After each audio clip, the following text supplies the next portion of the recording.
Good morning, everyone. I'm not long in from gym and I just thought I'd jump in. Welcome to all our new members, and there's a few things I need to say. Okay, so this is day 2 of our event. If you haven't joined in the event, please feel welcome to. It's about becoming aware of what stops us exercising, and we're not exercising for the sake of exercising, get fit, lose weight, etc., etc. That's a bonus. What we're doing is becoming aware of when we're triggered and we can't get to exercise.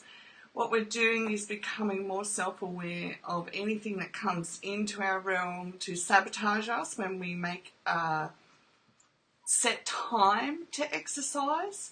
So for me, what that would look like is if I set a time for 7 a.m. to exercise, you could guarantee on the first day that I never get phone calls at that hour unless it's an emergency. And you could actually guarantee at that hour I would get a phone call. Okay? Anything that interrupts you, all of a sudden the kids will need, it's an emergency, I need you right now. So what we do is we learn to not answer the phone call unless it's an emergency, or we answer and we say, look, I've got to go, I've got an appointment, and the appointment is with yourself because you want to get more oxygen and blood flow into your brain, okay, and throughout your body, because that increases your level of awareness too of where the CPtsd or the Ptsd is stopping you from being able to reclaim your life. Okay, that's the important part. Now, if you're on day 2, okay, or even if you've started day 1 and you weren't able to start, you're not allowed to beat yourself up. You've got to be kind and caring and go, okay, I didn't get to do it today. I didn't get to record that I didn't do it today. And the reason why you've got to do this is because you don't want shame to stop you from reclaiming your life, okay? Now, shame says I don't belong and I can't tell anyone that I wasn't able to do what I set out to do. Now, if you go and watch the brain video, if you need the link, just let me know. It's in the units tab under the complex Ptsd file unit. It's what's happening when my brain is triggered. Now, you will find that every time you go to do something new, whether it's in the safety of your own home or if you want to go outside and do something new, your brain automatically goes, not safe. So remember, the amygdala, our emotional centre, has all the floating pieces from the trauma hanging around. It hasn't filed them away into an order in its little filing cabinet. It detaches from our prefrontal cortex, where our thought processing is, our cognitive function, and that's the part that we need in order to put all the trauma into an order, okay? So what we need to do is go, okay, this is what's happening in my brain. So one thing I can do to start getting back and developing a feeling, a good feeling, is do something before I'm going to exercise that feels good. A good example of this, excuse my child, she needs attention too, but she's not going to get it. Not till after I do this. What we can do is find something that makes us feel good. Okay, so I'm on the bike at gym this morning, and it was so hard. Like this process is pushing me as well, and pushes our brain. And our brain gets more tired because it's creating new neural pathways, okay?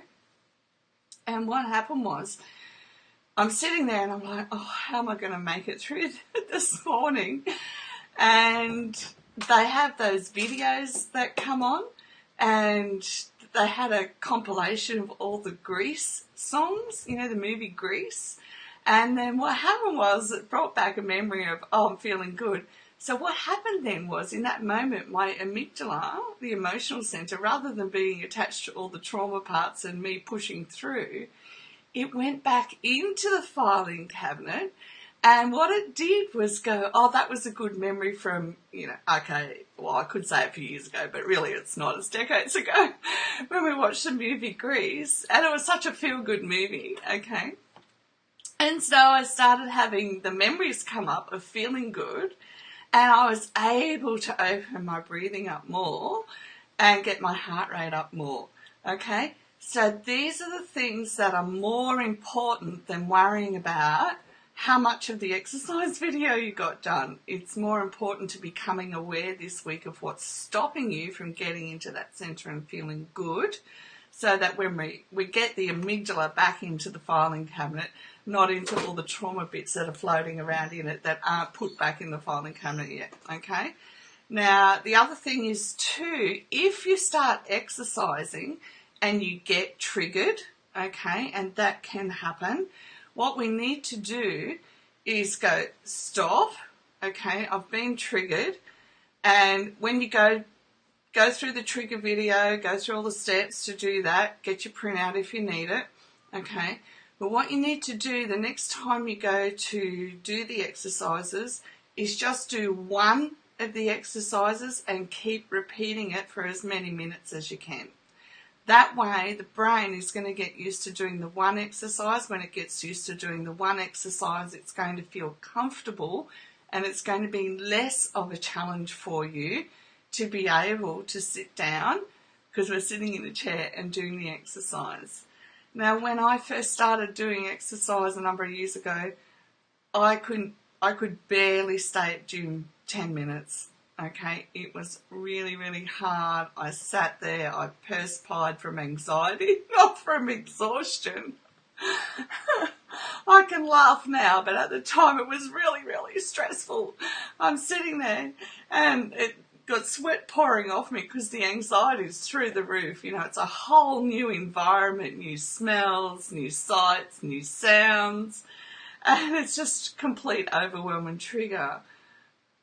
But I wanted my life back more than I cared about the anxiety at the time. So what I did at that time was I'd go 10 minutes in the morning and I'd go 10 minutes in the afternoon. And what I would do was prepare myself what it was going to look like, what it was going to sound like, what it was going to feel like, how much I wanted to be able to push myself for the 10 minutes to stay there.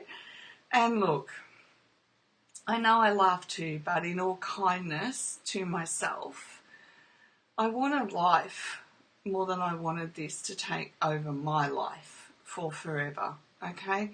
And I didn't understand at the time that I needed kindness and self-compassion, but sometimes we do have to make a choice to push through, and sometimes we need a bit of kindness and compassion that I'm starting something new, and it's not necessarily going to be easy, but it's going to be worth it. Okay, that's it for today. Remember to stick your comments in, and even if it's tough, that's what we're here for. We're here to be your greatest cheer squad and to cheer you on and to see the improvements that you're able to make over time, to encourage you to keep going.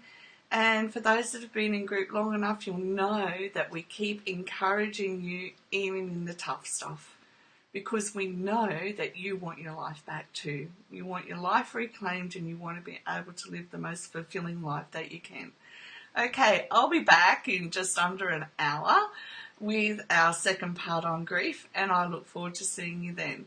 For all our new members, remember to hit the eCam, go up to the announcements and give eCam permission to access, or, you know, I can't remember what it asks you for, but basically you're allowing the eCam app not onto your account, but you're giving access, that saying it's okay, you want to watch these videos.